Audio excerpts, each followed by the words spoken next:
PIA की परवाज़ों में मौसीकी बंद करने के हवाले से खबरें सामने आ रही हैं।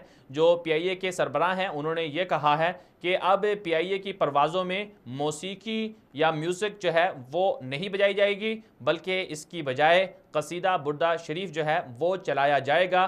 PIA की परवाज़ों में अमूमन सफ़र की दुआ तो पढ़ाई जाती है, चलाई भी जाती है, लेकिन उसके बाद हल्की हल्की सी म्यूज़िक चलाई जाती थी। अब उसे बंद कर दिया गया है और कहा है कि इसकी बजाय कसीदा बुर्दा शरीफ चलाया जाएगा। ये अच्छी बात है, जो कि पाकिस्तान एक इस्लामी मुल्क है, इस्लामी नज़रियाती मुल्क है, एक नज़रिए के एक ख़ास नज़रिए की बुनियाद पर बना, तो इसलिए इस्लामी जो चीज़ें हैं उन्हें फ़ॉलो करना चाहिए। बिलखुसूस सफ़र के दौरान जब इंसान एक